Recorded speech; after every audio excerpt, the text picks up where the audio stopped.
Salve, salve, sejam muito bem-vindos. Meu nome é Luiz Eduardo e você está no Na Face Pod e eu já te desejo um feliz ano novo, feliz 2026.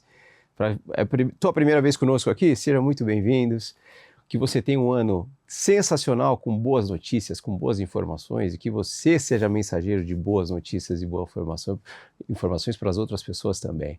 2025 foi um ano que Na Face Pod completou um ano de vida. A gente trouxe muita gente boa aqui, muita gente importante, vários profissionais que transformam a vida das pessoas. E hoje aqui não vai ser diferente. No nosso primeiro episódio de 2026, você está vendo com uma roupagem nova, um estúdio novo, já no formato de talk show.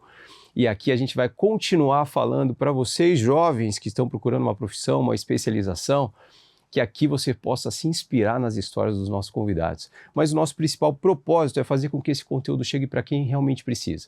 Para você que tem uma dor, uma deformidade, uma assimetria na face, a gente traz várias especialidades aqui, vários profissionais que transformam a vida das pessoas. E se você se identificar com esse conteúdo, entre em contato conosco, manda mensagem através do direct no nosso Instagram, que a gente faz essa conexão com os nossos convidados. Isso já vem acontecendo. Várias pessoas já entram em contato falando que deu uma dor parecida, uma dor similar, e a gente já tem conectado essas pessoas que precisam aos nossos convidados. E se a gente continuar levando essa informação e parte da dor, da sua dor, tiver minimizada ou pelo menos voltar ao seu conforto, a gente já está com o objetivo concluído com sucesso. Para que tudo isso aconteça, para que esse áudio chegue para você com essa imagem, com essa estrutura de cenário, a gente tem o apoio de vários patrocinadores aqui e um deles é a Neo Custom, um sistema de prótese customizada da Neo Ortho, que está em constante evolução, não só a empresa que agora fundiu com a Medartis, uma gigante comprando a outra, trazendo mais tecnologia para a Neo Ortho ainda e para os seus materiais. Prótese customizada da Neo Ortho, como vocês sabem, a gente sempre falou aqui ao longo de 2025, é a prótese desenhada de acordo com a tomografia do seu paciente ou com a sua tomografia, você no caso do paciente. Então não deixa gaps, não deixa nenhuma falha na estrutura, respeita exatamente o contorno ósseo do paciente, trazendo ainda mais segurança e estabilidade. E aí a gente não fala só de prótese de ATM, a gente fala de reconstrução de maxila, de mandíbula. Neo Ortho tem casos de próteses customizadas de ombro. Precisou de customização, a Neo Ortho tem uma equipe impecável de engenheiros e uma estrutura excelente para a impressão dessas próteses. Eu agradeço e já desejo um feliz ano novo para todo o pessoal da Neo Ortho. Outro patrocinador que nós temos aqui é o ITC Curitiba, Instituto de Treinamento em Cadáver. Você, cirurgião, tem um curso, quer tornar uma experiência ainda melhor para os seus alunos? O ITC te disponibiliza uma estrutura impecável para isso. Aquela prática que você faz em biomodelo, com resina, esse tempo já passou. O ITC tem cadáveres frescos para você testar a sua técnica, como os cirurgiões falam, de pele a pele, testando, e ali é o momento do seu aluno errar. Então, se você quer replicar a sua técnica cirúrgica, o ITC te disponibiliza uma estrutura impecável para isso. Acesse o QR Code aqui no lado aponte a sua câmera no QR Code do lado da sua tela e veja os cursos disponíveis, e você, cirurgião, que quer levar o seu curso para lá, veja as condições também que o ITC te fornece. Pode falar com a Jéssica, com a Sil, com o Márcio lá, que eles vão fazer uma condição bem legal para você. E você, aluno, também, através desse QR Code, você vê todos os cursos disponíveis no ITC Curitiba. E outro patrocinador que nós temos aqui é a Capim, um software de gestão para consultórios odontológicos. Faz toda a gestão da sua clínica, o agendamento de pacientes, gestão dos prontuários, armazenamento de informações, e também faz toda a gestão financeira da sua clínica. Sabe aquela maquininha que você passa o cartão? Então, o Capim tem. Além de passar o cartão, Luiz, eu passei o cartão, mas o paciente não tinha limite no cartão de crédito, que é muito comum. Aí também não consigo parcelar em tantas vezes. A Capim resolve o seu problema e parcela o tratamento para você em 36 vezes. E você, cirurgião, você dentista, recebe o valor do tratamento em 3 dias úteis. Então a Capim dá esse presentão, é um baita software que a Capim disponibiliza para vocês. E você que é nosso ouvinte, que é nosso telespectador, você tem 50% de desconto na obtenção desse sistema. Só acessar também o QR Code que está no canto da sua tela e que você tem acesso a esse baita sistema da Capim. Bom, Gesiel, estamos no YouTube, no canal no YouTube. Sigam as nossas redes sociais também, no Instagram, @naface.pod, e no Instagram a gente está lá sempre soltando os cortes, os vídeos, que a gente sempre dá um spoiler do que vai ser o episódio completo da semana. Estamos no YouTube, estamos no Spotify com imagens e também na TV aberta para todo o Rio Grande do Sul, na TV+, todas as quintas-feiras a partir de meio-dia. É isso, né, Gesiel? Feliz Ano Novo. Feliz Ano Novo a vocês. Estamos de casa nova. E hoje a gente traz aqui um cara que faz um tempo que eu já venho acompanhando, e a gente acompanha não só ele, mas a equipe dele e os casos bonitos. Você que está precisando fazer uma ortognática agora, veja os casos e a segurança e a didática que eles vão trazer essas informações aqui para vocês. Vieram de longe, deu trabalho para trazer esses homens para cá, deu trabalho para trazer esse cara aqui de novo, e quase que ele não chega. O voo atrasou, foi um perrengue, mas está aqui. Finalmente a gente conseguiu trazer o homem aqui. Eu já agradeço até o Matheus que está nos assistindo aqui atrás das câmeras da Ortoface. Muito obrigado por viabilizar tudo isso também. E aqui eu trago mais um gigante da bucomaxilo, que tem muita história para contar, casos muito bonitos, histórias de pacientes, e a gente vai destrinchar tudo aqui. Eu tenho a honra de receber aqui o Dr. José Luiz Preto. Seja muito bem-vindo, muito obrigado por aceitar o convite. Nossa, muito obrigado pelo convite. Estou extremamente feliz de estar aqui. Agradecer ao Matheus também, que proporciona toda essa logística para a gente poder estar aqui. Realmente não foi fácil chegar, mas tenha certeza que nós estamos extremamente felizes de estar aqui na Face Pod. É realmente para nós aí um marco muito importante participar desse podcast. Que legal, a honra é toda minha, muito obrigado, cara, até pelo esforço de tempo. Eu sei que vocês estão fechando o ano agora, não é? Exato. Uma correria louca, e mesmo assim você estando aqui é uma honra pra gente também, e começar o ano com você, que eu sou fã do teu trabalho, então pra gente é muito legal. Você já tinha participado de algum podcast, alguma coisa assim ou não? Na verdade já, nós concluímos um projeto aí em 2025, que foi o nosso primeiro curso online de cirurgias bucais menores. Então nós estamos mais ambientados a esse espaço aqui. E também aproveito para parabenizar o estúdio fantástico, maravilhoso. Isso tudo é legal, né? Muito legal, e a gente se sente muito bem recebido e no aconchego do lar, digamos assim, aqui. Que legal. Muito obrigado mesmo.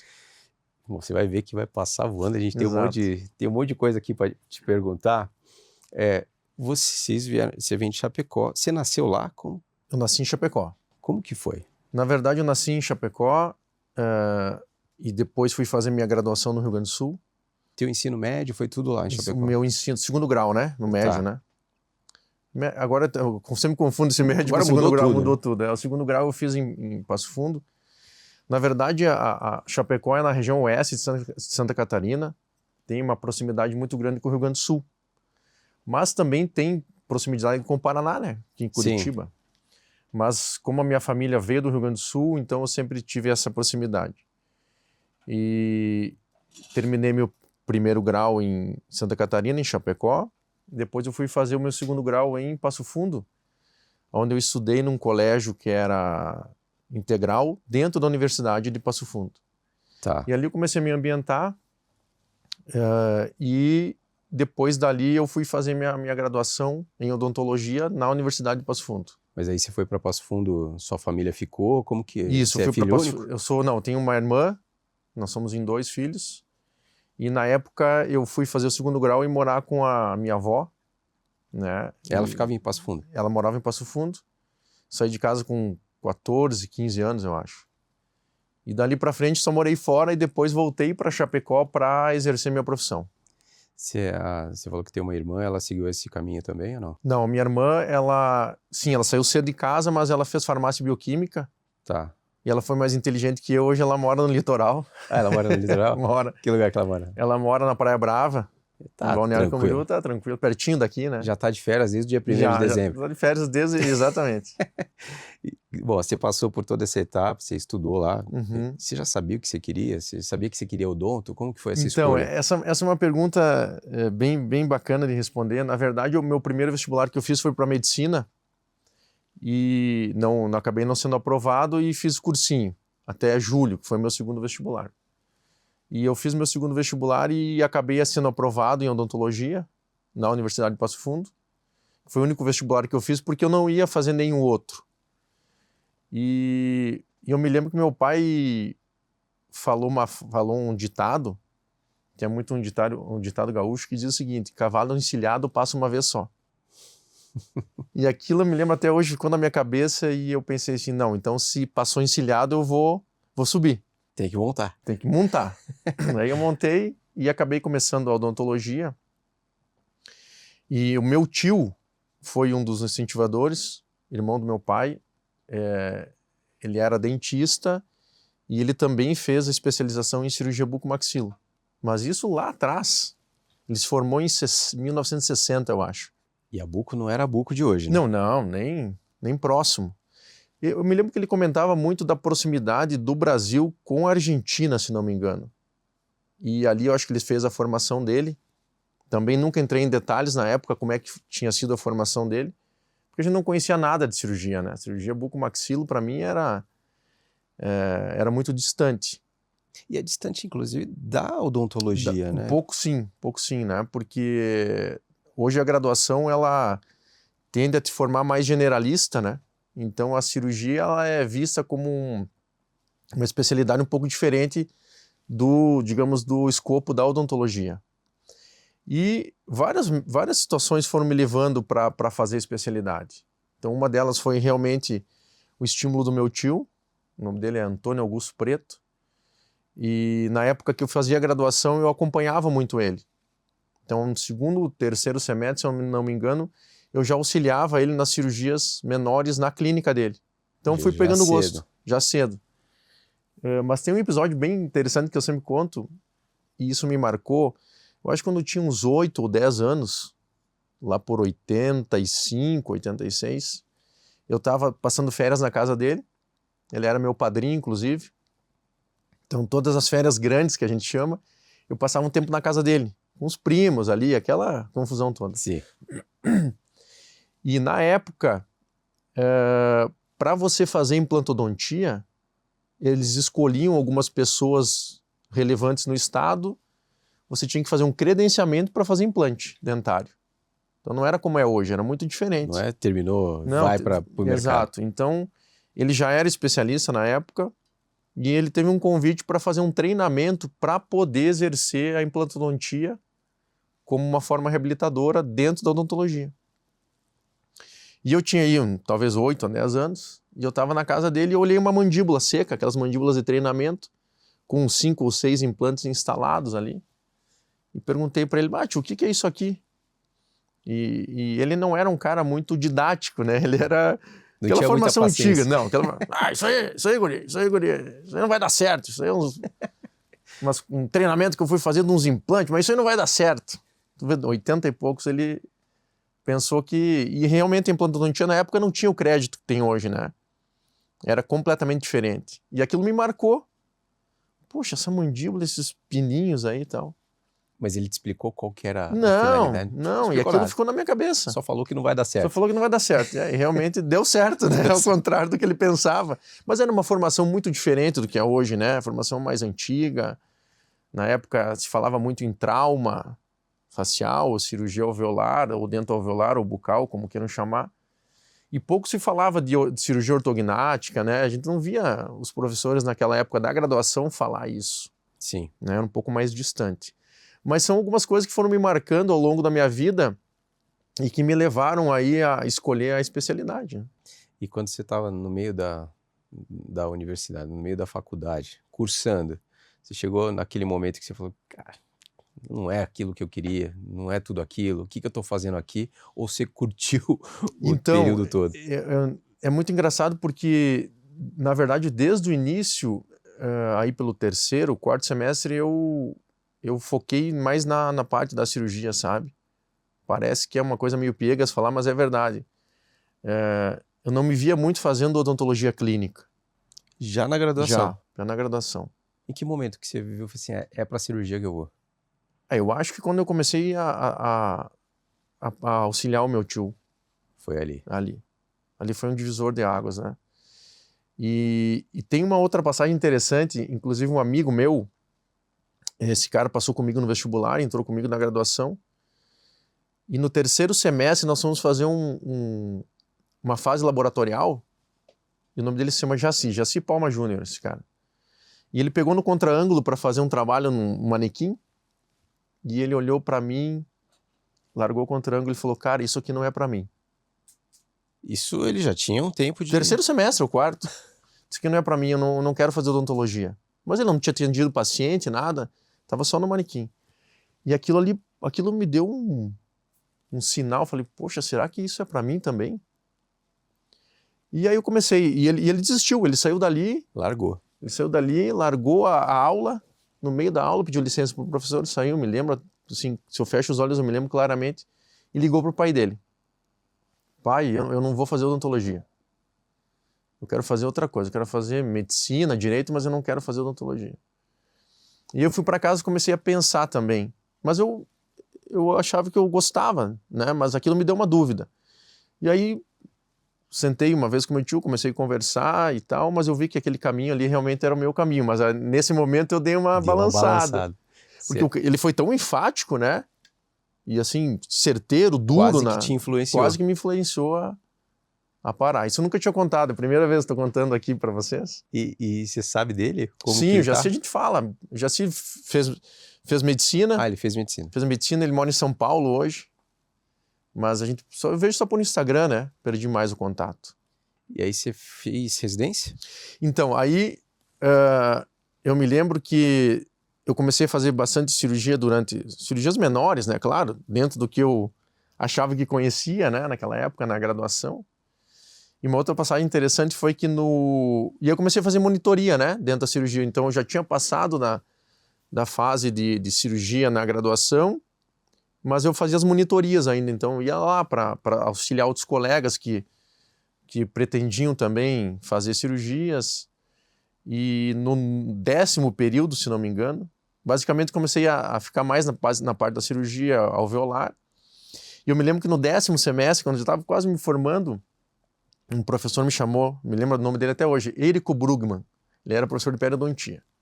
E ele era o chefe da clínica integrada. E na época, na UPF, não sei se ainda assim é hoje, a clínica integrada era diferente da parte de cirurgia. Então tinha um bloco cirúrgico para quem fazia cirurgia, e eu vivia mais lá do que ia para a clínica integrada.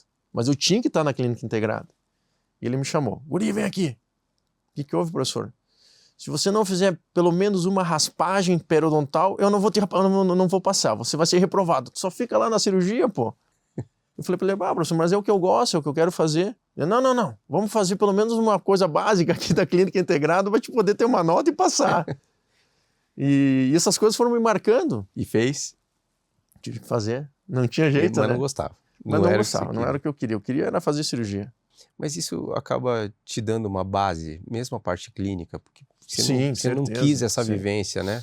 Mas hoje te dá uma base. Com certeza. Porque na verdade, a clínica ela é muito importante. Mesmo dentro da cirurgia bucomaxilo, ela está dentro da odontologia, né? A gente trabalha com face, trabalha com dente. É um sistema que não tem como você separar. Então eu vejo que a experiência clínica ela é extremamente importante.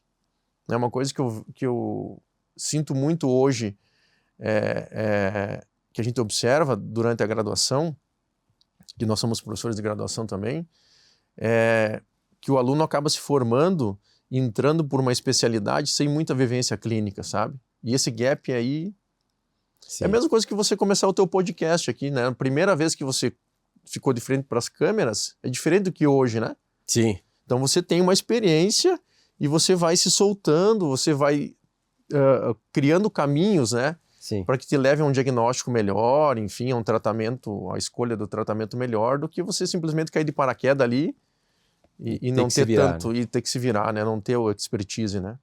Bom, até te fazer uma pergunta sobre o mercado hoje que vocês atuam. Mas antes eu queria te perguntar se você é professor, como que você foi para a docência? Que momento que que essa oportunidade aconteceu? Sabe que eu tenho alguns lances assim que eu vou me lembrando ao longo da trajetória. E aí no 10º ou no 9º semestre, se eu não me engano, eu fui apresentar um seminário de saúde coletiva. Então, tinha um professor sentado, não me lembro o nome dele agora, mas ele era um professor que tinha recente entrado na graduação, e eu apresentei aquele seminário. Eu e um outro colega, nós terminamos a aula e ele me chamou. me chamou, José, vem aqui, quero conversar contigo. Daí cheguei para ele, né, professor, aconteceu alguma coisa? Não. Cara, sabe que eu gostei da tua didática, você é aluno e já tem uma didática legal. Tu já pensou em ser professor? Eu falei, não, nunca pensei. Daí ele falou, então, de repente tu faz uma especialização, né, na área que você gostaria de exercer, e por que não depois um mestrado ou, enfim, se preparar para a docência?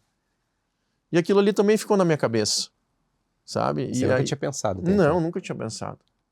E o meu tio também, como ele foi professor da Universidade de Passo Fundo, da Faculdade de Odontologia, quando eu terminei, ele também me influenciou positivamente, sabe? Quem sabe você vai fazer uma residência, depois faz um mestrado e você volta. De repente você volta aqui com a gente, né? Tem as portas abertas, faz o concurso, enfim, vai receber um convite para poder exercer a docência aqui na universidade.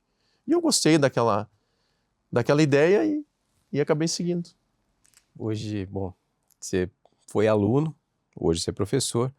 A gente trouxe vários professores aqui, vários colegas seus, inclusive, e a gente sempre fala sobre isso, né? Porque mudou muito. Não só a especialidade, mas também o aluno mudou. Exato. Acho que a forma que vocês, como aluno, eram tratados não é a mesma de hoje, nem pode ser. Nem pode. Mudou muito, né? Mudou. Mas como que você vê teus alunos assim? Pois então, algumas coisas mudaram para melhor e outras, do meu ponto de vista, decaíram um pouco, né? Hoje, o tratamento que a gente precisa dar para o aluno é um tratamento muito diferenciado, no sentido de relação professor-aluno. Na nossa época, a distância era muito grande, né? Nós não tínhamos quase acesso aos professores, ou o acesso era muito limitado, né? Era aquela situação quase que militar, digamos assim. Quando chegava perto dos caras, você tremia. Tremia. Então era bater continência, né? Entre aspas. Sim. E medir as palavras que a gente fosse falar com os professores. Hoje não, hoje a relação é muito diferente. Talvez até no exagero, digamos assim, sabe? Falta um pouco daquela relação mais, digamos, mais hierarquia mesmo. Né? Assim, não mas é um pouco da geração também, né? Certeza. Não chega a ser uma falta de respeito, mas não. Perdeu, o jovem perdeu, né? Isso, como né? A gente perdeu também muita coisa, né? Sim. A própria digitalização, a internet, a digitalização do mundo aproximou mais as pessoas. Sim. Né? E da pandemia para cá, então nem se fala, né? Bom, e também, talvez do jeito que vocês eram tratados, era muita pancadaria também, que hoje não dá para repassar, né? Não dá para repassar e nem relevar, né? Era muito diferente. Mas você acha que o preparo que vocês tinham lá também é diferente? Prepara diferente para o mercado que é hoje? Eu acho que a gente aprendeu a sofrer mais, né? Sangrar mais e o sofrimento vai te moldando, né? Positivamente. Sim. Entendeu? Então eu acho que realmente a forma como a gente encarava as coisas, ainda encara hoje, é com um pouco mais de casca do que o jovem encara hoje, né? Nós tivemos mais decepções, nós aprendemos a perder mais, né? Sim. E nem sempre a vitória te ensina, né? Muitas vezes a derrota te ensina mais do que a vitória. Sim. Bom, vou falar agora um pouquinho mais quando você foi para o mercado de trabalho, porque é sempre um divisor de águas aí absurdo, e todo mundo teve essa dificuldade, né? Terminou a residência, que você está operando de tudo, vendo de tudo, acabou a residência, vai embora, que agora se vira. Como que foi para você essa entrada no mercado de trabalho? Então, na época que eu fui para Chapecó, depois que eu tinha feito a minha especialidade, eu acabei trabalhando com outro colega, que hoje ainda está em Chapecó. Então, a gente acabou criando uma parceria, né, que foi o Silvio Galon, que hoje ainda trabalha em Chapecó. A gente acabou fazendo uma parceria, então eu já peguei um pouco mais, o caminho mais asfaltado, né, porque ele já tinha formado um certo grupo de trabalho, já tinha um ponto estabelecido, então para mim foi um pouco mais fácil. Você o procurou? Eu acho que foi uma procura meio mútua, assim, sabe? Então a gente acabou no início aí fazendo um trabalho, ficamos trabalhando junto em torno de uns 5 a 6 anos, eu acho. E depois a gente acabou cada um procurando o seu caminho e fazendo o seu trabalho desde então. Bom, você sai como um cirurgião da residência, mas se vê também como um gestor de uma empresa, cara. Exato. Eu acho que esse é o ponto mais difícil. Como que foi para você? Né? Porque tecnicamente você consegue se moldando. E a nossa formação, ela é uma formação sem nada de gestão. Né? Praticamente sem nada. Até hoje a gente sofre com a gestão, Sim. Porque a nossa cabeça é atender paciente, operar, fazer o pós e Você só seguir. queria operar. Eu queria operar, ninguém quer fazer gestão, né? Ver números, ver planilha. A gente faz muito pouco isso, na verdade. Falar de imposto. E você tem uma empresa para gerir, nossa, até hoje tem dificuldade, né? Não é fácil. Graças a Deus eu tenho o Sense comigo aí, que ele entende mais disso do que eu. Então Divide a bucha. Ele divide a bucha, sobra para ele. Eu imagino que você fala muito sobre isso com seus alunos, mas a gente fala com muitos residentes, muitas pessoas que estão na graduação ainda, e que acham que vai sair da graduação, vai sair da residência, que vai estar com o consultório já montado, com o cheirinho que ele escolher, com a decoração, mas sabe que os pacientes não vão estar lá sentados esperando, né? O que você poderia falar para esse povo que está começando e qual que é o melhor caminho para começar? Eu sempre falo que o melhor caminho é você conseguir uma melhor formação possível. Né? Se você não tem um bom treinamento, o teu viés já começa aí. Então você vai ter que correr atrás de um treinamento tendo que se inserir no mercado, que é muito mais difícil, né, Luiz? Sim. Então todo mundo começa, mas se você tem uma base firme, é outra coisa. Né? Você já não começa a desconfiar tanto da tua formação, da tua capacidade, entendeu? Então eu vejo que o primeiro ponto, se pudesse dar uma dica, é formação. Né? Porque você vai ser colocado à prova o tempo todo. O tempo todo. Então a formação é extremamente importante. E o que eu comparo muito assim, na nossa época, tu vê, eu entrei na graduação em 97. Me formei em 2001. Como especialista, me formei em 2004, 2005, digamos assim. Então a gente já tem uma boa experiência aí, uma boa jornada dentro da odontologia e dentro da cirurgia maxilofacial.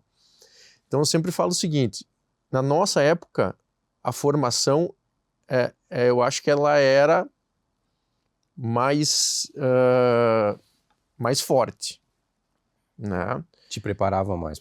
Entretanto, nós tínhamos uma dificuldade muito grande em buscar o conhecimento. Vamos dar um exemplo dentro da cirurgia maxilofacial aí. Nós tínhamos na época, em 97 até 98, 99 ali, nós tínhamos 3 ou 4 referências no Brasil em cirurgia ortognática e tal. Nem sei se tinha 4. Eu acho que tinha o Antenor Araújo, o Dr. Antenor Araújo e mais um, que eu vou me lembrar o nome dele daqui a pouquinho. Então tinha 2 ou 3. E como que a gente ia conseguir chegar nessa formação? E tinha, claro, nossos professores, mas os expoentes eram 2 ou 3 no Brasil aí. Hoje nós temos uma gama enorme de excelentes cirurgiões. Ficou muito mais competitivo. Ficou muito mais competitivo, mas assim, quem quer buscar o conhecimento tem muito mais acesso. Né? Olha as redes sociais aí. Eu sempre falo para os meus alunos que eu aprendo muito no Instagram e no YouTube. Sabe? Eu aprendo muito. Tem que estar lá também, né? Tem que estar lá. E outra, se você consegue fazer um funil bem feito do que você vai assistir, você aprende. Tem muito conteúdo. A gente aprende todo dia, vendo no Instagram excelentes profissionais, no YouTube. Então hoje a gente tem uma gama enorme de caminhos, né? E de acesso ao estudo. Na época nós não tínhamos. Para te conseguir pegar um artigo, me lembro na minha época que eu estava na PUC, no Rio Grande do Sul, para pegar um artigo, tu tinha que ir na biblioteca. Xerocar ou encomendar. Tinha que encomendar. Que ia demorar 15, 20, 30 dias para chegar o artigo, entendeu? Hoje você, na hora. Hoje tu tá com tudo na mão, né? Inteligência artificial também dando tudo mastigado. Te ajudando. O influencer da especialidade te mostra o caminho. Tá aqui o artigo. Sim. Não é muito diferente. Então, nesse sentido, melhorou muito, né? Sim. Se você fosse, até falando sobre isso ainda, você não com a cabeça que você está hoje, mas conhecendo o mercado atual, mas quando você saiu, se você estivesse saindo da residência hoje, o que você faria de diferente? Poxa, essa é uma pergunta difícil de responder. Talvez seja a pergunta mais difícil de responder. Cara, o que eu poderia fazer de diferente? Você tinha um mercado que não era tão agressivo do jeito que é hoje. eu acho que eu teria entrado antes no mundo digital. Entendeu? Baita dica. No Instagram, por exemplo. Teria entrado antes. Cara, eu relutei muito. Quem me estimulava muito era o Sense. O Sense dizia, pô, Preto, tu tem que entrar nisso aí, cara. Tu tem que postar. Ele já estava? Ele já estava antes de mim. Tu tem que postar, teus casos são bonitos e tal. Vamos começar. E eu tinha... É uma vitrine. É uma vitrine. Não sei se era preguiça ou um pouco de receio, sabe? De não querer se expor. De não querer se expor, exato. E então... Aí quando eu comecei, gostei. Aí não saiu mais. Não saí mais. Então acho que eu teria talvez me dedicado um pouco a isso mais cedo, sabe? E vocês cirurgiões, depois isso vem mudando, né? Mas eu converso com muitos cirurgiões muito bons, referências, que não gostam de se expor. Isso é um péssimo negócio para quem não o conhece, né? É que assim, Luiz, eu acho que hoje não tem mais opção. Essa opção não existe mais, entendeu? Sim. Você não se expor. Tem que estar lá. Não tem como você... Eu me lembro que há muito tempo atrás, o primeiro site que eu fui fazer, eu contratei um profissional de Porto Alegre. E ele perguntou assim para mim, o que tu faz de digital? Eu falei, eu não faço nada. Daí ele respondeu assim para mim, cara, deixa eu te dizer uma coisa. Tu sabia que se você não tá no Google hoje, você não tá no mundo? E isso faz mais de 20 anos que ele falou isso para mim. Doeu. Poxa...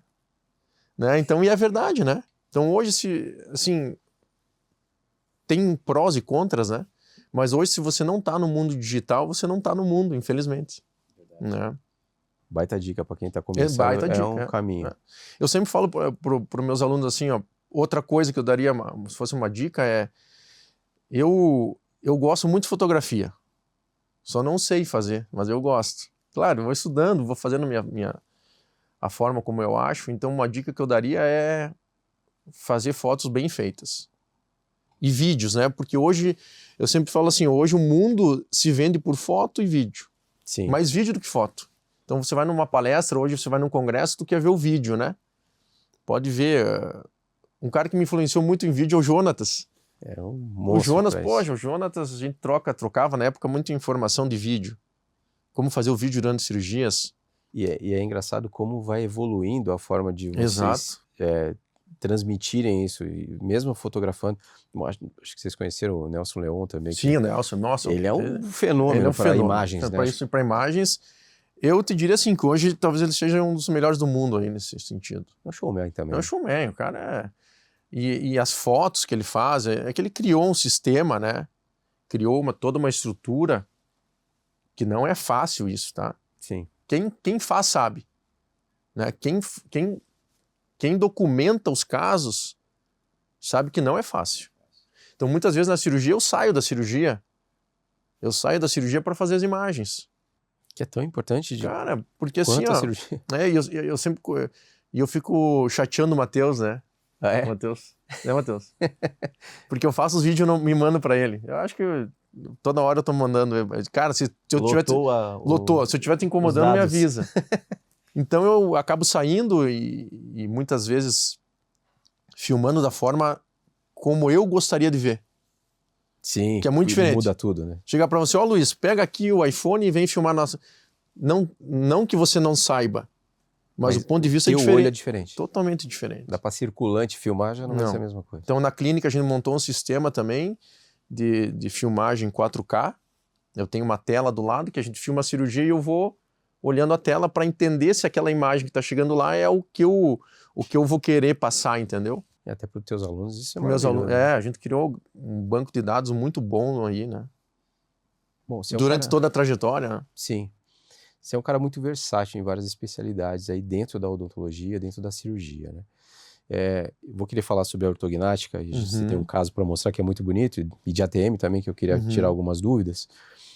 Mas falando dos implantes, você falou do teu tio, que foi uma das inspirações que você teve. Mudou muito de lá para cá. Sim, bastante. A implantodontia. E muita gente precisa de implante. E uma dúvida que sempre aparece para a gente é para aqueles pacientes que não têm uma massa óssea formada. qual que é a indicação, qual que é a solução para esses pacientes que precisam de um implante, mas não tem um osso sadio para fazer a ancoragem? Esse é um ponto que dentro da reabilitação mudou muito também, né? Então hoje nós temos várias técnicas que podem levar um paciente a ser reabilitado. E várias técnicas sem enxertia óssea. Então quando a gente terminou a nossa formação dentro da cirurgia, nós tínhamos muito ainda a base do enxerto, né? Então toda a maxila atrófica, que era a maxila aquela que o paciente perdeu os dentes há muito tempo e acabou perdendo a massa óssea, a coisa que vinha na nossa cabeça era enxertia. Preparar aquele osso, tanto em volume, né, quanto em espessura, quanto em altura, para receber os implantes. E aí tinha que ser com um osso autógeno. E na época a gente não tinha um biomaterial confiável, né? Nós tínhamos o osso autógeno, que é o padrão ouro e continua sendo, mas hoje em dia nós temos excelentes biomateriais que, dependendo da técnica, podem substituir ou se somar ao osso autógeno com o objetivo de diminuir a morbidade do paciente. Então hoje, o que eu te diria assim, se fosse, o que era a diferença daquela época para cá? Hoje a gente pensa muito na morbidade pós-operatória, como reduzir isso, como o paciente voltar às suas atividades diárias precocemente, né? Mais cedo. E a coleta do osso autógeno também, acho que é pior do que a cirurgia. Nossa. Geralmente é crise celíaca? Geralmente é crise celíaca. Tem uma passagem muito engraçada. Uma vez nós fomos reabilitar uma maxila de uma paciente e a gente resolveu utilizar como área doadora dela a calota craniana. E quem iria remover a calota para nós era um neurocirurgião. Mas era uma quantidade pequena? Pequena. Era pré-maxila, de canino a canino, de pré a pré, não lembro bem. Não é tão pequena assim. E aí eu avaliei a paciente e falei para ela, olha, seria interessante a senhora fazer uma consulta com o neurocirurgião antes da cirurgia para ele explicar para a senhora e mostrar de que forma que ele vai remover o enxerto e tal. E eu liguei para o neurocirurgião e falei, fulano de tal, eu preciso do enxerto, quero tirar uma calota aqui e tal, consegue nos ajudar? Não, claro, Preto, vamos fazer junto, cara, que bacana e tal. E passei o contato para a paciente. Aí deu uns 2, 3 dias, a paciente ligou lá na clínica. Vou desmarcar a cirurgia, não vou fazer. Eu, que estranho, ela saiu daqui tão, entre aspas, convencida, né? Confiante. Confiante e tal. E falou, chama ela aqui, eu quero conversar com ela. Nós sentamos e conversamos, eu falei, o que houve com a senhora e tal? Não, deixa eu te contar uma coisa. Eu fui lá no neurocirurgião e ele falou para mim assim, olha, eu não sou muito adaptado a tirar esses bloquinhos assim, mas os guris vão tirar esse bloquinho, eu vou estar acompanhando. Eu sou acostumado a criar buraco na cabeça dos pacientes, então eu não tenho... Esses pedacinhos aí eu não estou muito acostumado. Puxa, ela ficou assim apavorada, né? Daí eu expliquei, não, é que o cara é um neurocirurgião com larga experiência, só que a área de atuação dele é diferente do que simplesmente tirar um pedacinho de osso da calota, né? Não está acostumado a tirar pouquinho. Não está acostumado. O negócio ele é realmente fazer, trepanar. Se quer osso, vai ter osso. Vai ter osso. Mas então eu me lembrei agora dessa história. Porque mas ela realmente... tirou com ele ou não? Sim, aí ela fez o tratamento e... Voltou com um rombo? Não, era um bloquinho muito pequeno e toda vez que eu encontro ele no centro cirúrgico... Você fala sobre isso? Eu falo sobre isso com ele. Quase espantou a paciente. Quase espantou minha paciente. Eu começando, louco para fazer, ávido por operar, quase eu perco o paciente. Deixa eu te perguntar, a gente falou sobre mercado, sobre a tua entrada no mercado e você falou do Dr. Rodrigo Sensi, que estará conosco no próximo episódio. Como que foi essa junção e essa formação de equipe? Porque hoje você tem o Dr. Rodrigo Sensi, o monstro, o Dr. Geno, que também opera com vocês. Como que foi essa montagem de equipe? E até, Samuca, se puder jogar aquele vídeo na tela para a gente falar em cima dele, que mostra muito porque hoje vocês operam quase que por música, né? Cara, graças a Deus sim. Que é um entrosamento importantíssimo. Muito bom. Como que foi essa junção? Então, eu vou voltar um pouquinho para poder explicar isso. Logo depois que eu terminei a minha formação, na verdade, no meio da minha formação, eu comecei a ter algumas influências no que diz respeito a planejamento e execução de cirurgia ortognática. Me lembro até hoje, na época da nossa formação, nós tínhamos muito a base em operar ortognática começando pela maxila, né? E uma análise de face que não me deixava confortável.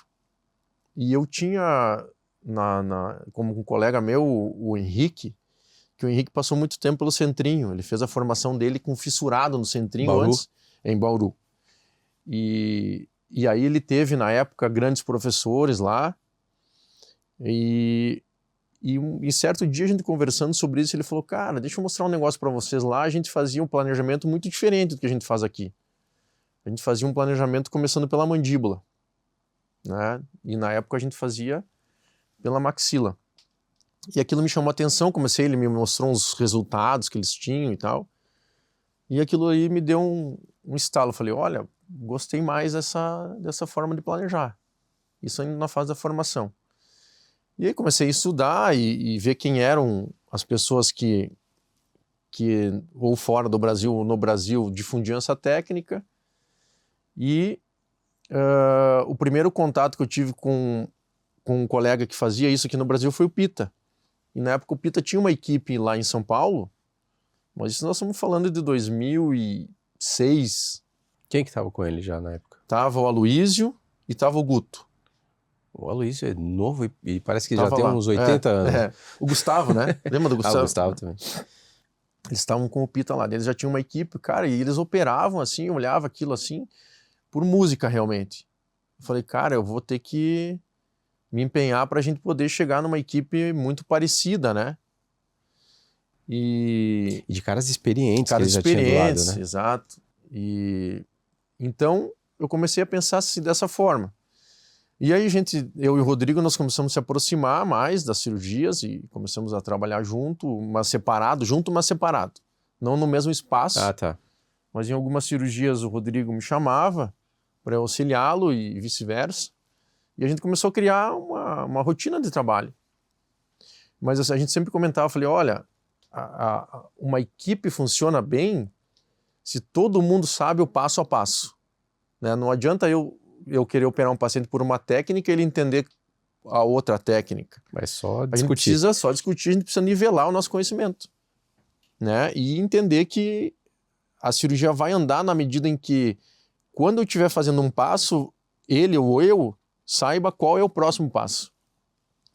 E a gente foi se moldando, o Geno também entrou nessa nossa discussão, né?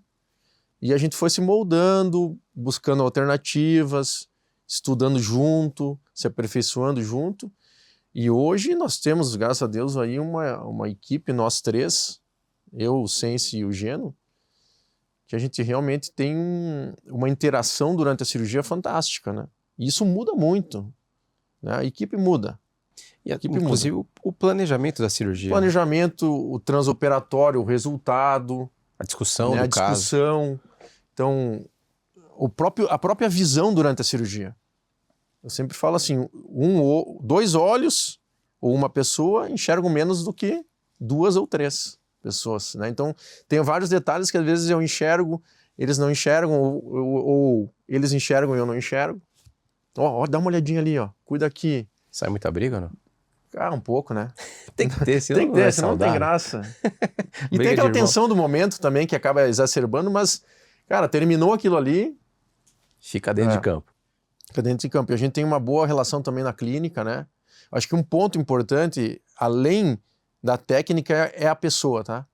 O pessoal tem que estar conectado cara, também. E assim, graças a Deus ali, a gente trabalha eu e o Sense junto, e as nossas 2 esposas, e o nosso volume de trabalho é bom, então a gente não tem muito tempo para discutir.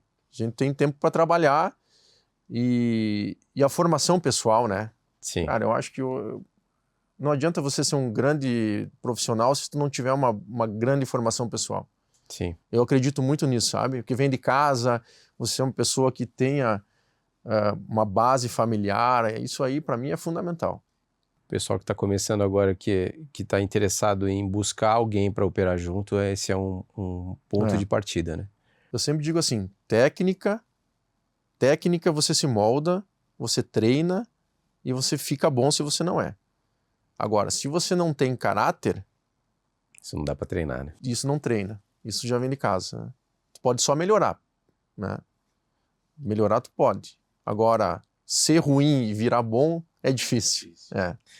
Bom, e vocês lidam com cirurgias extremamente complexas, né?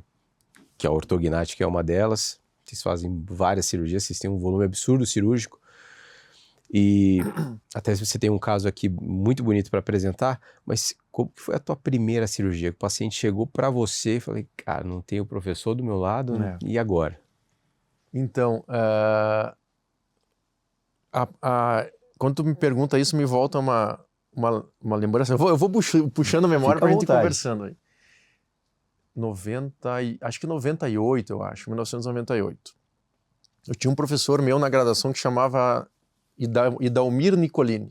Ele era cirurgião bucomaxilo também. Foi parceiro do meu tio durante muito tempo. E ele era muito ativo na época no Colégio Brasileiro de Cirurgia. Nem sabia o que era isso. Imagina, em 98, eu tinha entrado em 97 na graduação, não entendia nada de dente, imagina de cirurgia. E na época ele trouxe um evento do colégio para dentro da faculdade de odontologia. Eles estavam inaugurando um novo auditório e ele trouxe, na época, o evento para falar sobre cirurgia ortognática. Né? E quem veio palestrar na época foi o Dr. Mazzottini, Sim. Que foi um dos ícones da cirurgia bucomaxilo durante muito tempo. Ele e o Dr. Antenor Araújo, acho que foram talvez os precursores aí, da cirurgia ortognática no Brasil. E eu estava sentado, me lembro até hoje, do lado de um colega meu que chama Thiago Sabin. O Thiago também gostava de cirurgia, e nós olhamos aquilo, cirurgia ortognática, cara. Estávamos no 4º semestre, 3º. O que é isso? Né? E ele mostrou umas fotos e tal, uns casos. Me chamou a atenção os resultados, mas eu pensei assim, eu nunca vou fazer isso aí. Pela complexidade? Pela complexidade, está muito longe da minha realidade. Estava no 2º, no 3º semestre, talvez. Não tinha tido nem anestesia, nem técnica anestésica local na faculdade. Você não sabia nem que seria nada. Capaz um dia. Não, e muito menos como que se fazia para chegar ali. E aí nós levantamos e falamos, vamos embora. Né? Vamos fazer o quê? Me lembro que era um sábado de manhã. Cara, vamos fazer outra coisa. Vamos programar a festa de sábado à noite aí. Mas, Vamos fazer ortognática, não sei nem falar isso direito, cara. E aquilo ali me marcou, sabe? E, enfim, hoje a gente chegou a ter um bom volume nessa área da especialidade. E eu tenho até hoje guardada a primeira osteotomia sagital que eu fiz no mandíbula, eu tenho uma foto, até hoje guardada eu tenho ela. Você lembra do paciente? Não, no paciente eu não me lembro, mas eu me lembro da foto. Mas era um caso classe 2? Eu acho que era um caso classe 3. 3. Classe 3, para quem não sabe, o queixo lá para frente. Lá para frente, E quem me ajudou muito, eu sou muito grato às pessoas que me ajudaram, né? Quem me ajudou muito no início foi o Miguel Schaefer, é um cirurgião do Rio Grande do Sul. Acho que até hoje ele trabalha em Porto Alegre. Então ele me deu muitas dicas, operou muitos casos conosco no início. Você chegou na tua primeira cirurgia já muito bem preparado, né? Cara, eu acho que sim, sabe? Mas assim, se a gente for voltar, hoje a gente tá muito melhor, né? Você lembra de coisa que você fazia, teria feito diferente? Eu comento nas cirurgias várias vezes, nossa, isso aqui a gente fazia... Porque o que acontece? A gente não consegue hoje comparar, vamos pegar a década de 90, né? A gente não consegue comparar nenhum material de fixação que a gente usava naquela época com agora. A gente não tinha acesso a esses materiais excelentes que nós temos hoje. E tanta variedade, né, de material. Comentava isso com o Matheus ontem, variedade, outra. O próprio arsenal da cirurgia, né? Serras, brocas, era... Piezo. Piezo não, nem se falava, né? A própria serra de base que a gente usa hoje, rotineiramente, hoje não tinha serra reciprocante, ou se tinha, a gente não tinha acesso, era muito diferente. Sim. Né? E a gente trabalhava no interior do estado, então trabalha ainda até hoje, não era fácil chegar lá. Você trabalha com isso, tu sabe. Sim. Então nós não tínhamos acesso. Logística também era Logística difícil. Não era boa, o material não era satisfatório. Hoje sim, hoje graças a Deus a gente trabalha só com material bom. Graças a vocês também que trouxeram tudo isso, né? E a gente foi aprendendo a trabalhar. Isso traz uma segurança para o paciente absurda, né? Segurança, redução do tempo cirúrgico, né? Você executar o planejamento de maneira fiel ao planejamento. Tem mais isso também, o planejamento virtual, que vocês operam o paciente antes. Outro detalhe, mais segurança, mais estabilidade pós-cirúrgica, né? Mudou bastante. Uma previsibilidade que vocês não tinham. Exato, de 20 anos para cá, eu diria que a cirurgia bucomaxila no Brasil transformou muito, né? Você tem vários casos, se a gente fosse falar de todos os casos que vocês têm aqui, a gente teria que ter várias temporadas do Netflix ali para mostrar os casos que vocês têm. Mas você trouxe um caso aqui para mostrar para a gente, um caso de ortognática. Caso de ortognática. Como que foi a história desse paciente que você trouxe? Esse paciente, ele nos procurou com dor de face, né? Ele era um paciente que a gente chama de POB, de plano cosal baixo, uma face curta, um terço inferior bem curto, né? E na época que ele nos procurou, a queixa dele era, além da oclusão, da mordida, porque a cirurgia ortognática, ela tem 3 pilares, tá? Que ela consegue resolver ou melhorar. O funcional, que eu coloco como respiratório, e aí tem o respiratório e o mastigatório, então seriam 2 dentro de um. E o terceiro, que é a melhora da harmonia facial. A gente fala tanto de harmonização facial, né? Sim, ainda mais hoje. Muito. Então, eu sempre falo assim, a harmonização facial definitiva ou mais previsível é a cirurgia ortognática. Foi a primeira, né? Sim. Quando se falava de hoje os harmonização, a gente está falando de tratamento paliativo. Então, quando a gente falava de harmonização do terço facial, há 20 anos atrás, do que a gente falava? Cirurgia ortognática. Né? Então, realmente, a gente observa que o resultado da harmonização facial com cirurgia é fantástico. Né? Porque o que acontece? O esqueleto facial é o que determina a harmonia da face, a posição do esqueleto da face, né? A posição da maxila, da mandíbula, a posição do próprio mento do queixo. Né? Então, esse era um caso que ele tinha uma mandíbula curta, ele tinha um queixo mais curto também, e o que a gente chama de uma mordida profunda. Então, você vai ver nos próximos slides que, basicamente, os incisivos inferiores dele não apareciam. Mas antes disso, ele tinha uma alteração articular, então, que gerava muita dor. Pode passar para nós. Né? Pode passar, por favor. Ele tinha alguma dor, alguma reclamação? Sim. Ele já tinha uma apneia do sono ali? Ele tinha um espaço não aéreo. Respirava. Esse é um ponto importante, sabe? A própria literatura mostra aí que a cirurgia com maior previsibilidade para melhorar, não para curar, tá? Isso é importante dizer, eu sempre comento isso com os pacientes. A apneia do sono a gente não cura com cirurgia ortognática, mas melhora, né? Então, hoje a gente opera muito paciente por apneia, por síndrome da apneia obstrutiva do sono, devido à restrição do volume da via aérea superior. Então ele não tem o espaço que geralmente a gente tem? Isso, porque a via aérea superior a gente englobaria desde a parte nasal até mais ou menos essa região do pescoço aqui, né? Daqui para baixo, quando chega lá perto da região do pulmão, já é a via aérea inferior. Tá. Então a superior, ela engloba nariz, seio maxilar, a maxila em si, o desenvolvimento da maxila, a posição da mandíbula, a posição do mento, a posição do ocioide, enfim, a região retrofaringea ali, tudo isso envolve para que a respiração seja boa ou ruim. E esse paciente, ele tinha ele era um classe 2? É um classe 2, né? E ele tem toda a musculatura dele para trás. Na verdade, o esqueleto, né? Toda a mandíbula retroposicionada, e isso influencia a posição do ocioide e da musculatura que faz o aumento da via aérea ou a diminuição. Então, se você observar aqui nessa imagem inicial, ele nos procurou com essa oclusão, com essa mordida. Se você vê todos os dentes desnivelados, né? Uma região posterior da maxila bem atrésica. Tá? Então esse foi um caso que nós utilizamos aí também ancoragem esquelética para o preparo. Ele foi preparado ortodonticamente por um colega que trabalha muito bem com ancoragem esquelética, que são placas. Então naquela foto do meio, no pré-operatório, você consegue observar as placas, né? E observe que assim, é uma outra transformação, né? Na época, há muito tempo atrás, nós não tínhamos essa possibilidade de usar ancoragem esquelética. Então, se tu olhar na foto do meio, você vai ver que a morfologia, a forma da maxila mudou completamente após a colocação do aparelho.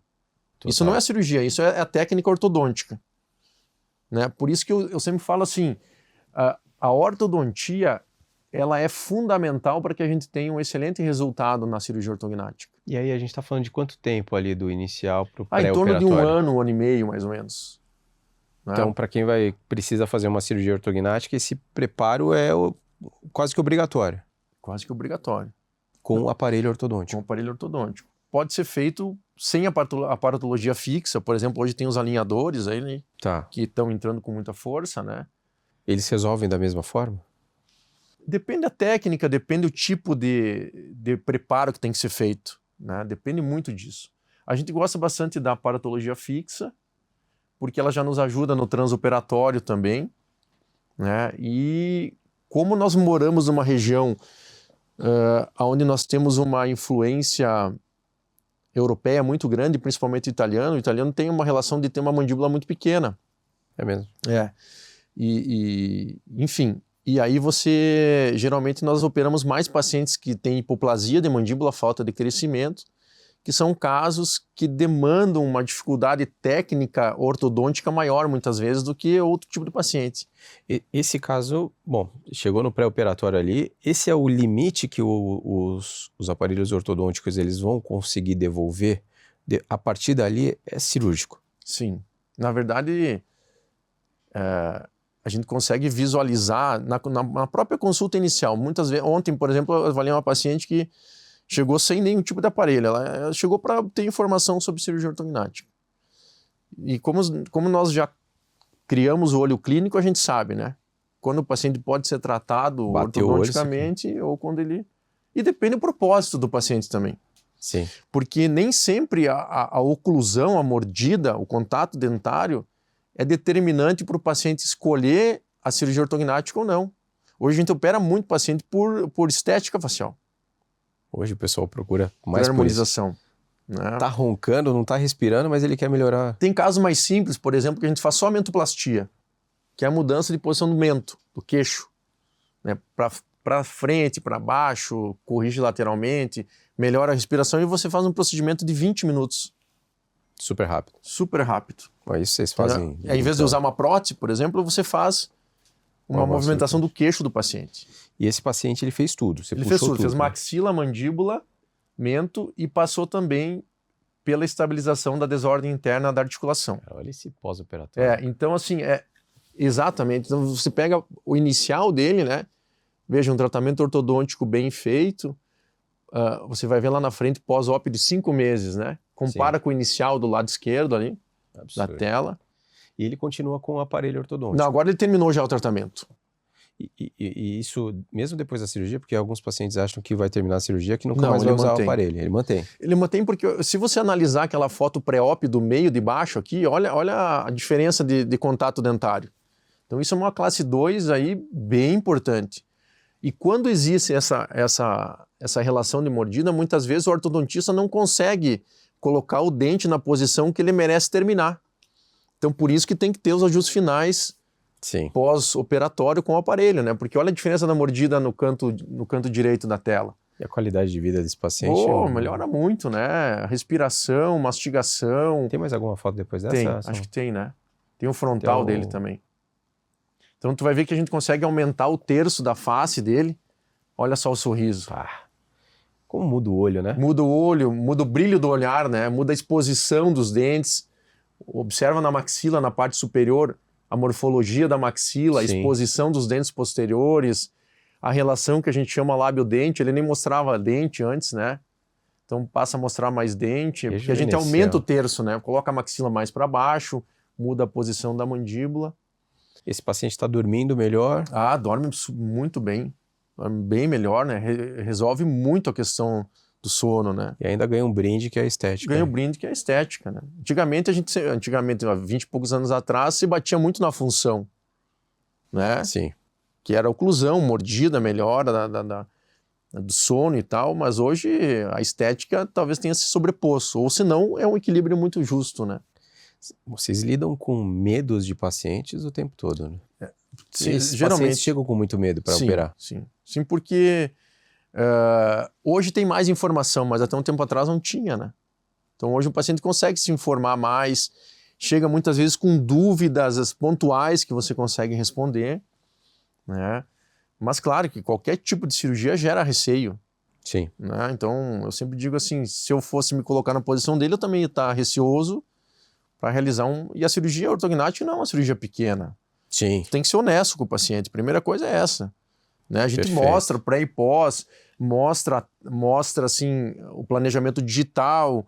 Nós temos lá os crânios que a gente mostra onde é feita a osteotomia, né? Mostra algumas situações que o paciente vai passar no pós-operatório, para ele estar ciente do que vai ser feito, né? Aquelas 72 horas de pós, que é o momento que eu se digo arrepende, a primeira né? semana é a semana mais chata. É uma semana que ele vai sofrer. É mais chatinho, E a gente tem por costume lá na clínica avaliar o paciente. Então o paciente operou na quinta, na segunda a gente já avalia ele. Tá. Olha, segunda, quarta e sexta, 3 vezes na semana. Na primeira semana até na segunda, se o paciente não for de fora, né? Então ali a gente faz todo um manejo pós-operatório que nós consideramos extremamente importante. Escovação do paciente, mostrar para ele perder o medo, fazer uma aspiração intranasal, que é importante. Quanto tempo a gente está falando que o paciente vai ter toda a musculatura, os tecidos adaptados, já que ele fala assim, bom, agora eu tô com a face nova, que não vai ter mais alteração. 6 meses. 6? É. Claro que a gente costuma postar muito pós-imediato, né? Sim. Então, você pega um paciente como esse, por exemplo, que há uma alteração esquelética importante, isso na primeira semana ele já vê. A própria oclusão já mostra, né? Sim, total. Mas claro, por tecido se acomodar, reduzir bem o edema, ele ter uma sensibilidade melhor das áreas operadas, vai em torno de pelo menos uns 6 meses. E só vai melhorando. Só vai melhorando. Inclusive a estética. Né? Inclusive a estética. Né? Então, muitas vezes o paciente diz, eu quero fazer uma rinoplastia. Não, calma, primeiro vamos fazer a cirurgia ortognática porque tu vai ver que vai mudar. Então a estética vai melhorar também e vai se adequando. O organismo vai se adequando, né? Você falou que os pacientes se informam muito mais hoje pela internet. Exato. E às vezes vê coisas que também não é mais ortognática, de lá de trás, né? De 40 anos atrás. Mudou bastante, né? O que eu comentei antes, a gente se preocupa muito hoje com a qualidade pós-operatória do paciente. Então, hoje a gente tem inúmeros artefatos aí que melhoram muito a qualidade do pós. Claro, o pós ele ainda é praticamente o mesmo, mas o manejo que a gente faz, transoperatório, pré-operatório e pós-operatório, mudou bastante. Perfeito. Então, isso melhora muito, né? Melhora muito o pós-operatório do paciente. E você que está vendo aqui, esses caras estão tão tranquilos no centro cirúrgico. A gente como paciente, às vezes a gente está morrendo de medo. Esses caras estão tão tranquilos, tão seguros do que vão fazer, que tudo bem esse medo acontecer de qualquer cirurgia, mas vocês estão tão em boas mãos. Se você precisa fazer uma cirurgia ortognática, esses caras estão muito tranquilos e muito seguros do que vai ser feito na tua face. E tem o desconforto das primeiras semanas, mas o benefício é absurdo, né? Uma vez era legal você contar que uma cirurgia ortognática tinha demorado 8 horas. Parecia um troféu, né? Isso era bom. Sim. Hoje, se tu fizer isso, não é melhor não contar. Qual que é o tempo aí que vocês... Hoje a gente reduziu muito o nosso tempo hoje. Hoje a gente reduz aí cirurgia bimaxilar como essa em torno de 2 horas e meia. Tá louco. Verdade ou não, Matheus? Matheus prova. Vamos colocar 3 então, né? Pra não parecer... 2 horas e meia, às vezes até menos. Né? Que é isso? Dá tempo de pôr a luva direito. Mas viu, Luiz, é o que eu falo assim, ó, é equipe, tá? É aquela engrenagem azeitada, né? Se eu não vou, o Sense não vai, ou o Geno não vai, a gente sente. É muita diferença. E é isso que determina a rapidez da cirurgia. Porque, por exemplo, enquanto o Sense está fixando o lado dele, eu já estou dobrando a minha placa. E é tudo no tempo exato que vocês têm. Então, assim, agiliza muito. E como a gente opera lado direito e lado esquerdo, cada um opera o seu lado, isso agiliza também. Claro que não concomitante, né? Sim. Então, vamos supor, o Sense está operando a direita, ele operou a direita e opera a esquerda. Essa é a tua posição já. Não, depende do paciente. Isso muda? Muda, porque se é meu paciente opera na direita, se é dele, ele opera na direita e eu opero na esquerda. Tem isso. E a gente a gente aprendeu a operar com a esquerda. Foi se moldando. Hoje a gente opera, basicamente, movimentos mais sutis, não. É uma dupla de ataque. Mas a gente usa muito a esquerda para trabalhar no lado esquerdo do paciente. Então isso ajuda. Dá uma agilidade na cirurgia, entendeu? Sim. É muito diferente, muito do que a gente fazia. Realmente melhorou muito, né? E isso melhora o pós. Quanto menos o paciente ficar exposto, não é só a técnica cirúrgica. Ficar exposto às drogas, ao anestésico, né? Ficar ali sendo estimulado a respirar é diferente. Isso muda totalmente no pós-operatório? Muda, também. Nossa, muda porque a quantidade de drogas é menor, a infusão de soro é menor. E outro ponto que é importante é você ter uma equipe anestésica preparada para a cirurgia que você vai fazer. Né? Graças a Deus, hoje em Chapecó a gente fala Chapecó, é uma cidade pequena, tem 300 mil habitantes. Né? A média, vamos dizer assim. Sim. Mas o serviço de saúde lá é extremamente evoluído. Nós temos um hospital de referência hoje que é a Unimed, que te diria assim que o bloco cirúrgico não passa vergonha para nenhum hospital grande legal, né? De São Paulo, de capitais. Excelentes equipamentos, né? E isso ajuda muito. Sim. Não é só a redução do tempo, né? Eu te diria assim, é uma aliança, né? O que é aliança? Aliança é a união de vários fatores. Né? De quem está no centro cirúrgico, do anestesista e de vocês três. A gente briga entre aspas, a gente exige um pós também que seja compatível com o que a gente oferece para o paciente. Perfeito. Né? Falei que a gente ia piscar e já ia o tempo. Deixa eu fazer uma pergunta, e a gente aborda muito esse assunto aqui. A gente vê um crescimento, e eu fico à vontade de te perguntar isso, porque é uma das especialidades de vocês, e a gente vê um boom e um crescimento absurdo com pacientes com problemas na ATM. Uhum. Tendo que substituir a ATM por vezes. Uhum. Por que você acha que cresceu tanto isso? A cirurgia ortognática tem um fator que não está se olhando para os côndilos quando se opera? É o comportamento do ser humano? O que aconteceu? Sabe que nessa história toda tem uma passagem que, em torno de 2005, acho, logo depois que eu terminei minha formação, eu comecei a atentar mais para isso. E fiz alguns casos em que a gente ainda não tinha expertise em avaliar a articulação. A gente não avaliava, né? Sendo bem honesto. Na ortognática? Na ortognática, eu não fazia essa avaliação pré-operatória da ATM. E aí a gente teve alguns casos de recidiva, principalmente de classe 2, como esse paciente que a gente apresentou agora aí. E depois de um tempo a gente começou a estudar e tal, e eu comecei a observar que realmente existia necessidade de avaliar a articulação, a saúde da articulação, para poder promover um resultado mais estável para o paciente. Então aí a gente começou a estudar, foi atrás de aprender técnicas que podiam nos dar uma manutenção ou uma estabilidade da saúde articular para poder fazer grandes avanços mandibulares. Porque tem casos aí, não sei se talvez o Dr. Sense consiga mostrar no próximo podcast aí, avanços mandibulares de 25 milímetros de mandíbula, que são grandes avanços. Né? Então, tu precisa ter articulação saudável para conseguir aguentar essa carga. Então, são pacientes com uma hipoplasia severa de mandíbula. Então, o que aconteceu? A gente começou, respondendo a tua pergunta, a gente começou a diagnosticar mais. Abriu o olho. Né? Começou a ter mais vivência com ressonância magnética, entender o que um deslocamento de disco proporciona deleteriamente para a articulação. E eu acho que foi diagnóstico. Claro, hábitos. O hábito de vida mudou muito, né? Hoje está todo mundo correndo. Mais ansioso. Mais ansioso, utilizando medicações que favorecem o apertamento, por exemplo. Né? Então, apertamento diurno, daqui a pouco você está fazendo um apertamento e nem vê. Que é o tal do bruxismo. Do bruxismo, e vai sobrecarregando a articulação.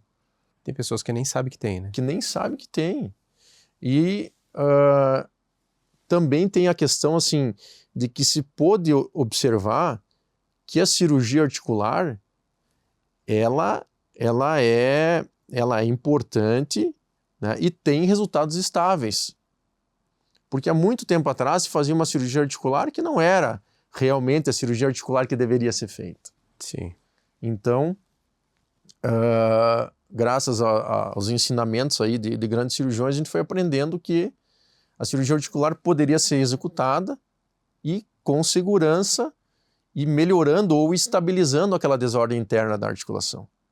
Então, hoje em dia, a gente coloca muito na avaliação inicial justamente isso para o paciente.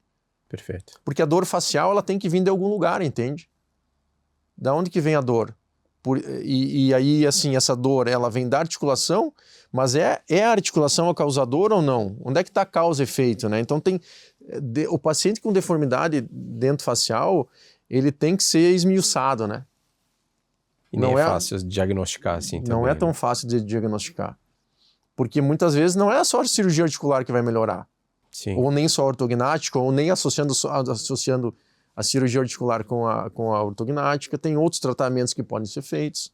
E muitas vezes, mesmo colocando uma prótese, pode ser que a dor não suma. Exato, são dores crônicas, às vezes difíceis de tratar, né? Então tem que ter bastante cuidado, né?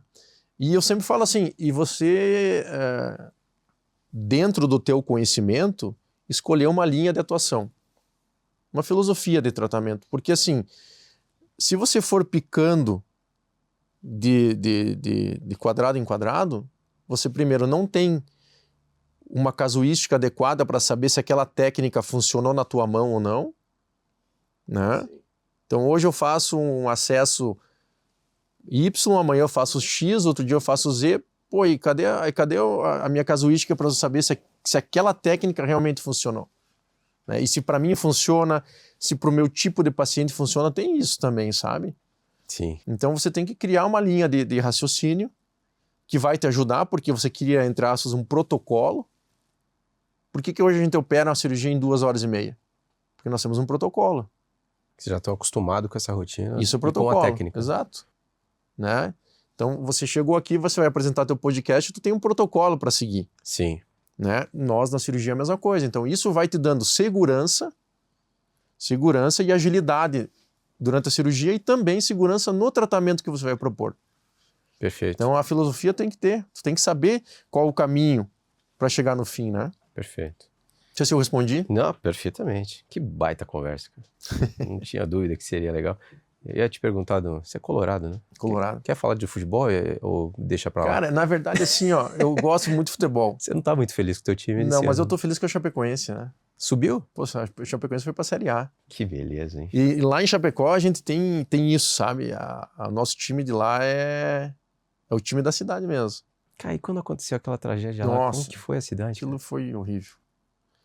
Foi certamente um dos piores momentos aí da cidade. Eu me lembro como se fosse hoje. Brasil inteiro. Você não imagina o silêncio que a cidade viveu durante aquele período. Era um silêncio ensurdecedor. Realmente ensurdecedor. E você tá falando de quantos anos da tragédia? Acho que deu mais de 10, né? Acho que deu 9 anos. 9 anos, cara. E esses dias eu estava olhando no YouTube o momento que as aeronaves da FAB estavam chegando em Chapecó com os corpos e o Galvão Bueno narrando, cara. É de arrepiar. Até ele chorou durante a narração, né? Nossa, foi pesado demais, cara. E assim, como Chapecó é uma cidade pequena, nós tivemos vários amigos que se foram naquele acidente, pais de amigos. Ah, você conhecia? Nossa, muito. Eu vou te dizer assim, eu conhecia do voo talvez uns 40% das pessoas. Que isso? E tinha 3 jogadores, né? Deixa eu me lembrar agora. Era o Kempis, o Ananias, não me lembro o nome do outro, que moravam no meu prédio. Você tá brincando, cara. Mas de pessoas assim, ó. Que se conversava. Nossa, extremamente educadas. Parecia que tu conhecia aquelas pessoas há 10, 15 anos. A sinergia que se criou entre o time e os jogadores, né? E a cidade era absurdo. Era absurdo. Era diferente. Muito diferente. E aí, quando aconteceu o acidente, eu me lembro até hoje. Não sei se a gente tem mais um tempinho para contar a história. Vontade. Minha esposa estava grávida, nosso primeiro filho, do Henrico. Mandar um beijo pro Henrico, pro Guilhermo e pra minha esposa Maureen também, que eles aguentam o rojão para eu estar aqui. Sim. Ontem nós conversando no WhatsApp e ela disse assim, poxa, parece que tu sai e a casa, eles estão enlouquecidos aqui. Tá todo mundo virando ponta cabeça. Então mandar um beijo para eles, minha família querida. E já tá liberando ele, daqui a pouquinho a gente vai. E aí assim, deu um temporal em Chapecó. Primeiro que a Chapecoense ela tem uma relação com a chuva. Sim. Depois, se eu puder contar a história, eu vou aumentar. E aí eu acordei umas 4 da manhã, um temporal absurdo. No dia do acidente. No dia do acidente. E o nosso prédio onde eu morava, ele tinha... o nível da garagem era um pouquinho abaixo do nível da rua. E o nosso síndico, que é o seu Simoca, ele sempre se preocupava com a água que entrava na garagem. E eu olhei para a rua, cara, muita água na rua. E eu desci até a garagem, era umas 4, 3:30 da manhã, 4 horas. Desci na garagem e não tinha nada. Não tinha entrado água na garagem e eu subi. Mas aí passou sono, né? E eu resolvi sentar na sala. Liguei a televisão e vou colocar na Globo News aqui para ver. Cara, quando eu coloquei na Globo News, acidente aéreo do time da Chapecoense, falei, pô, será que é verdade isso? Fiquei assim, sabe? Cara, fiquei congelado assim. Chamei a Maureen e falei, amor, vem ver isso aqui. O avião da Chapecoense cai e tal. E até o momento eu não sabia se tinha sobreviventes ou não.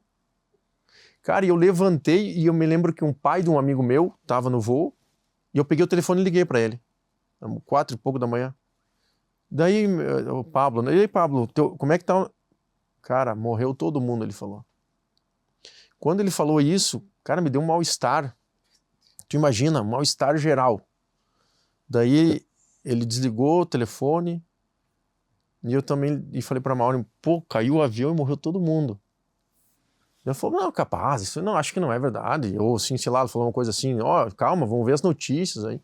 E a partir daí ninguém mais dormiu, a cidade inteira não dormiu mais.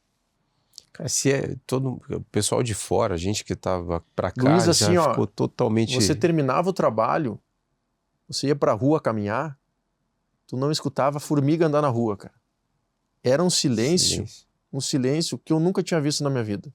E numa fase que a Chapecoense estava muito bem. Muito bem. Era Sul-Americana, né? Era o final da Sul-Americana.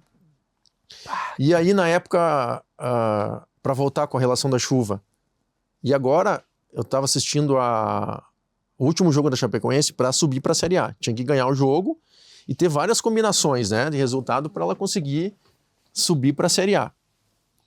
E tava do meu lado o Neto. O Neto é um dos sobreviventes do acidente. Zagueiro, né? É, o cara é fantástico. O cara, se tu conversar com ele, assim, é uma lição de vida.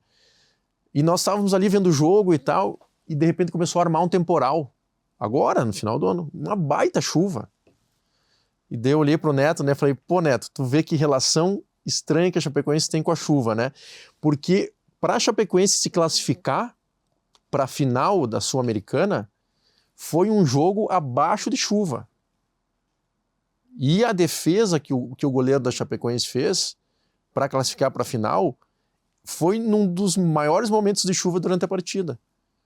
E eu falei para ele, pô, Neto, olha só. Ele falou, cara, sabe que eu já pensei isso várias vezes. Tanto os episódios bons como os ruins, a chuva aparece no meio do que seja acontecimento. Só que seja só pro bem agora. Que nem o Senna que brilhava na chuva. Brilhava na chuva. Chapecoense brilhava. Exatamente. Agora Inter e Chapecoense ano que vem, você vai torcer pra quem? Cara, é uma briga dura, né? Mas eu vou torcer pra Chapecoense. Vou torcer pra minha cidade, né? Tá certo. O Inter depois recupera os pontos.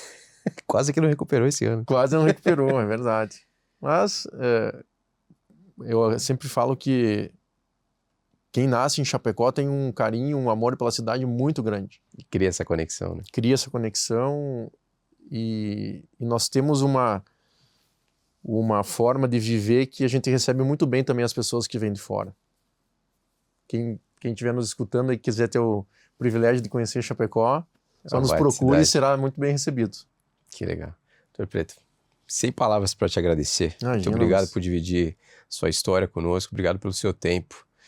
Tenho certeza aqui que a gente fala para muitos jovens que estão começando, é uma inspiração ver vocês trabalhando, os resultados que vocês construíram com muito trabalho, com muito sufoco muitas vezes, e isso é um orgulho muito grande tê-lo aqui. Obrigado, eu quero agradecer a você principalmente por esse convite. É um prazer e uma felicidade muito grande começar 2026, né, participando do teu programa. Desde já desejar a todos os telespectadores, a você, a sua família, ao Matheus, a toda a equipe da Ortoface, um feliz 2026, que nós tenhamos bastante energia, saúde e fôlego para construir mais um excelente ano como foi 2025. Então hoje a gente pode dizer certamente que nós fizemos um excelente 2025 e temos toda a capacidade, que isso é importante, saúde, né? Papai do Céu nos dá bastante saúde para poder construir um 2026 tão bom, ou melhor, como foi 25, e que a gente possa voltar aqui na Face Pod para conversar um pouquinho mais, porque realmente foi um momento muito prazeroso. Que bom. Fico muito feliz por poder contar um pouco da minha história e você dar essa oportunidade para a gente poder mostrar isso. Muito obrigado, realmente. Eu que agradeço. Feliz 2026. Feliz ano novo e espero que você volte para mostrar mais casos bonitos, porque eu sei que ficou casos de fora, casos que eu sei que são lindos e que isso possa encorajar cada vez mais pessoas a procurar e ter a sua respiração melhorada e a tua estética até melhor, mas que vocês possam continuar com essa didática impecável que você obrigado, imagina. Formando muitos profissionais e encorajando muitos pacientes. Obrigado. Quem também quiser nos acompanhar nas redes, a gente tem a publicação tanto no nosso Instagram pessoal quanto da clínica. Então, a nossa clínica é Estúdio Odontofacial, é só buscar lá no Instagram, vai ter bastantes casos e muitos vídeos também que possa tirar muitas dúvidas. Legal. Inclusive, a gente vai deixar aqui na descrição ou dos cortes ou do vídeo completo no YouTube, no Spotify, as redes sociais do Dr. Preto e da equipe, da clínica. E você entra no Instagram deles, tem tanto caso bonito. Entra lá, depois você me prova aqui que você entrou e veja os casos que eles têm, que são um caso um melhor que o outro. Muito você obrigado. Vai se deliciar lá. Doutor, muito obrigado mais uma vez. Eu que agradeço. Para quem ficou até agora, muito obrigado. Obrigado a toda a equipe aqui na Face Pod. Agradeço mais uma vez aos nossos patrocinadores, a Neo Custom, ITC, Curitiba, Capim.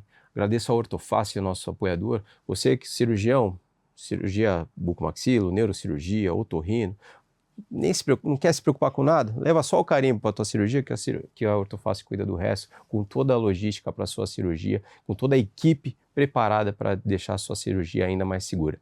Agradeço também a Não Complica, um portal de curso e treinamento para secretárias. Se você, cirurgião, tem uma secretária, quer melhorar a comunicação, tornar ela mais comercial, com atendimento humanizado, o Não Complica tem um portal de curso e treinamento voltado para a sua profissional. Agradeço mais uma vez. Um abraço para todo o pessoal do Rio Grande do Sul, da TV Mais. Estaremos quinta-feira, a partir de meio-dia, sempre com vocês aí. Muito obrigado, fiquem bem, fiquem em paz e até o próximo episódio. Até mais.